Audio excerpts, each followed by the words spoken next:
이번 주는 날씨가 급격히 추워진 것 같습니다. 물론 다시 날씨가 풀렸고 예전의 기온을 되찾고 있는 가운데 그래도 추운 날씨 속에서 점점 추워질 것 같은데요. 여러분의 몸 보온 잘 하시고 건강 유의하시기 바랍니다.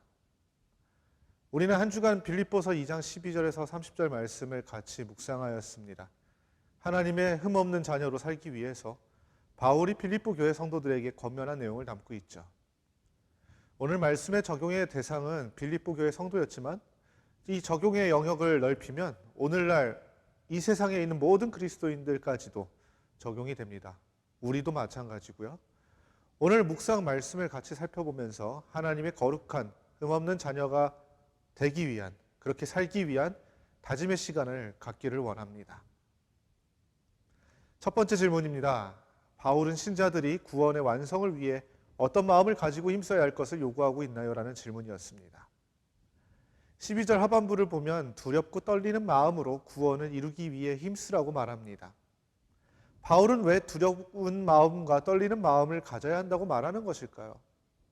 두렵고 떨리는 마음은 늘 긴장 속에 있는 상황 속에서 나타납니다. 그렇다면 왜 그들이 긴장을 해야 될까요? 바울은 2장 앞부분에서 그리스도인들이 복음에 관하여 어떤 일들을 할 때 품어야 하는 마음이 있다고 말합니다.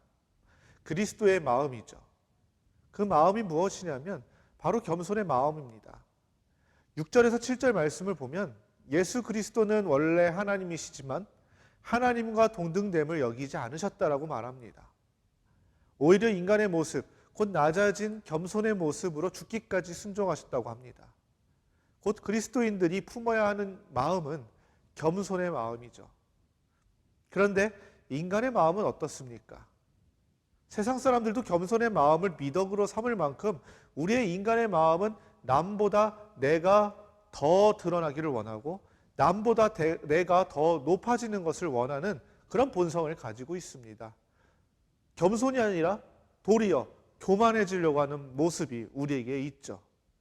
그래서 우리가 제 아무리 겸손해야 함을 알면서도 내 안에서 자라나는 이 교만함이 우리 마음속에서 끊임없이 자라난다는 것입니다. 바울이 두렵고 떨리는 마음을 가져야 한다는 것은 바로 이것입니다. 교만하지 않도록 두렵고 떨리는 마음을 가져서 겸손한 그리스도인으로 나아가야 함을 강조하는 것입니다. 13절에서 겸손해야 하는 이유를 강조하고 있죠. 우리 안에서 모든 일을 행하시는 이는 우리가 아니라 바로 하나님이시라는 사실. 우리가 하는 것은 아무것도 없기 때문에 우리가 겸손해야 함을 오늘 본문에서 우리 1번 질문에 나타난 12절 말씀에서 그렇게 알려주고 있는 것입니다. 다음 두 번째 질문입니다. 바울은 빌립보 교인들이 구원을 이루어가는 과정에서 어떤 자세로 살아가야 한다고 말하고 있나요? 라는 질문이었습니다. 14절은 이렇게 말합니다. 모든 일에 원망과 시비가 없게 하라. 왜 그래야 될까요? 방금 1번 질문 마지막 부분에서 알려드렸죠? 우리 마음 안에서 모든 것을 행하시는 분이 우리가 아니라 바로 하나님이시기 때문입니다. 하나님께서 친히 모든 것을 하시기 때문에 우리가 분쟁하고 불평할 일이 없습니다. 하나님의 모든 계획과 행함의 과정은 완벽하기 때문입니다. 실수가 없죠. 우리의 생각으로는 이해할 수 없으나 한계를 지닌 우리가 완벽하신 하나님의 계획과 뜻을 우리가 알 수 있을까요? 그렇기 때문에 우리가 하나님께서 전능하심을 알고 믿는다면 하나님께서 내 안에 행하시는 모든 것을 믿고 따르면 됩니다. 그러기에 원망과 불평을 할 필요가 없습니다. 그리고 우리가 원망과 불평을 갖지 말아야 할 이유가 있습니다.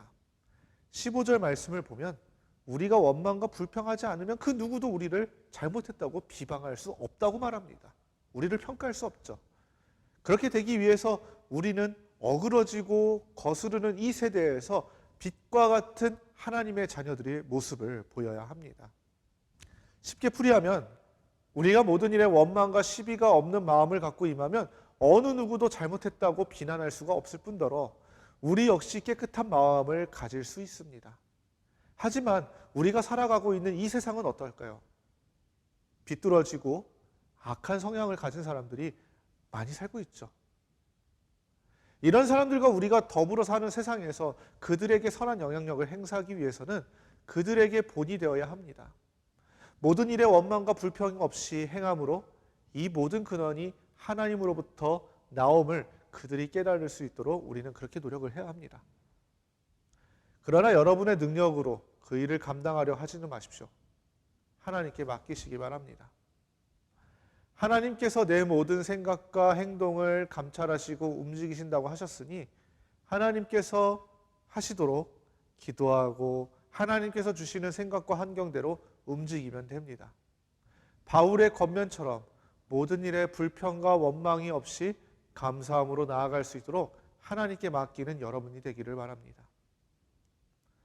다음 세 번째 질문입니다. 바울이 디모데를 빌립보 교회 성도들에게 보내고자 하는 이유는 무엇 때문인가요? 라는 질문이었는데요. 바울이 보내고자 했던 디모데는 누구일까요? 디모데의 프로필을 잠시 소개하겠습니다. 디모데는 헬라인 아버지와 유대인 어머니에서 태어난 사람이었습니다. 그는 외할머니인 로이스와 어머니인 유니게 밑에서 신앙을 키워왔습니다. 바울이 신라와 함께 그리스에서 복음을 전할 때 신라와 더불어 마케도니아에서 복음 증거에 헌신하였으며 바울은 그를 영적 아들로 삼았을 만큼 바울에게 애정을 받았던 차기 지도자였습니다. 또한 바울의 사역을 곁에서 열심히 도왔던 사람이었습니다. 그런 디모데를 바울이 빌립보 교회에 보내고자 하였던 이유는 빌립보 교회 성도들의 안부를 듣고자 하였습니다. 디모데를 빌립보 교회로 보내고자 했던 또 다른 이유가 있는데요. 그것은 디모데 역시 빌립보 교회와 그 성도들에게 각별한 마음을 가지고 있었기 때문입니다. 20절을 보면 디모데만큼 빌립보 교회 성도들에게 마음을 쓰는 사람이 없었다고 바울은 그렇게 평가를 합니다. 빌립보 교회 성도들을 귀하게 여겼던 바울이 바울만큼 그들을 각별히 여기는 디모데를 보내므로 바울의 마음을 제대로 전할 수 있고 또한 그들을 위로하고 격려할 수 있기에 바울은 디모데를 보내 그들을 격려하고 위로하며 그들의 안부를 듣고 위로함을 얻고자 하였던 것이죠. 여러분들도 여러분의 공동체 안에서 그 공동체를 각별히 여기고 그들을 위로하고 격려하여서 그들에게 새 힘을 불어넣어주는 그런 귀한 동역자들이 되시기를 바랍니다. 물론 그 일을 감당하기 위해서 하나님께서 모든 환경과 지혜를 주실 겁니다. 여러분을 통해 여러분의 공동체가 새 힘을 얻고 활력이 넘치는 공동체가 되기를 바랍니다. 다음 네 번째 질문입니다. 바울은 디모데와 더불어 빌립보 교회에 보낼 사람 에바브로디도를 어떤 사람이라고 소개하고 있나요? 라는 질문이었죠. 앞부분을 보니 바울은 디모데 한 사람을 보낼 것으로 생각했습니다. 그런데 25절을 보니 디모데뿐만 아니라 또 다른 한 사람을 더 보내고자 하는 것을 볼 수 있죠. 그 사람의 이름은 바로 에바브로디도입니다. 앞부분에서 디모데를 빌립보에 보내려고 했던 이유를 살펴봤습니다. 디모데가 바울만큼 빌립보 교회 성도들을 각별히 여겼음을 알 수 있었죠. 그런데 또 한 사람, 이 에바브로디도는 왜 보내려 했을까요? 25절을 보니까 바울은 에바브로디도를 디모데와 같이 복음에 헌신한 사람으로 평가합니다. 그를 그리스도의 군사라고 평가하죠. 그리고 바울의 동역자라고도 소개합니다. 그만큼 그는 복음 증거에 굉장히 열심을 했던 참된 그리스도인이었습니다. 그리고 하반부를 보면 바울이 그를 빌립보 교회 성도들에게 돌려보낸다라고 말합니다.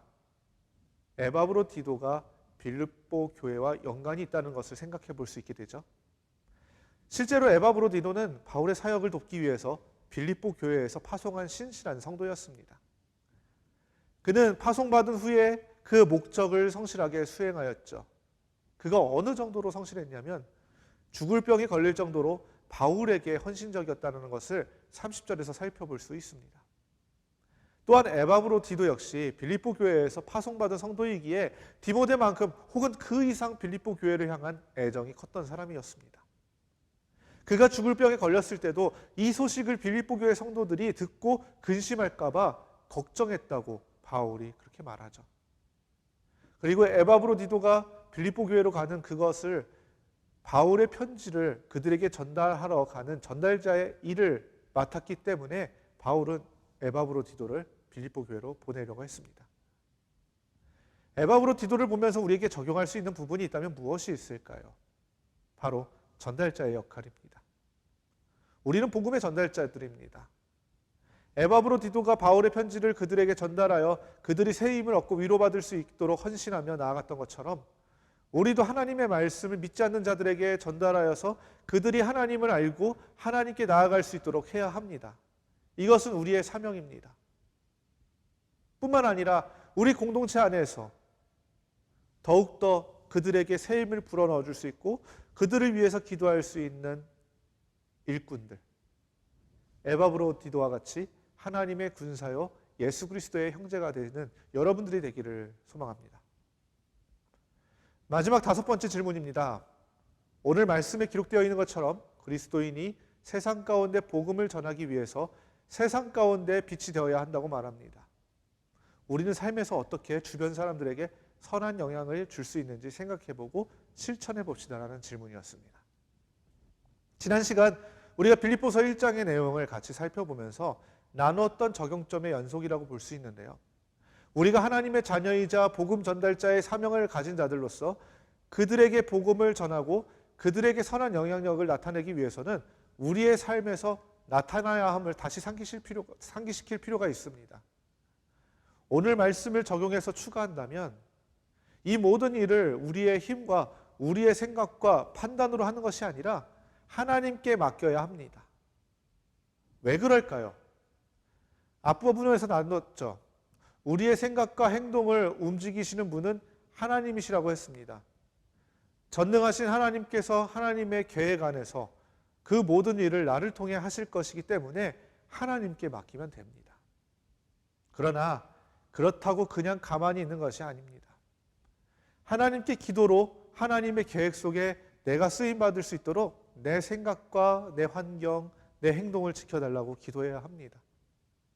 악한 세상에서 복음을 전하고 그들에게 선한 영향을 행사하는 것이 결코 쉬운 일이 아니죠. 우리 믿음의 선조들도 그 일을 감당하기 위해서 수고하고 노력했던 것을 생각해 본다면요. 그러나 힘들다고 그 일을 내려놓으면 안 됩니다. 왜냐? 사명이기 때문입니다. 저와 여러분이 하나님께 부름받은 이유 중에 하나이기 때문입니다. 하나님께 거저받은 은혜, 그 은혜를 하나님께 보답하며 나아가기를 바랍니다. 그러기 위해서 오늘 말씀과 같이 바울이 권면했던 자세들을 기억하고 실천하도록 늘 기도하며 행하는 여러분들이 되기를 간절히 소망합니다.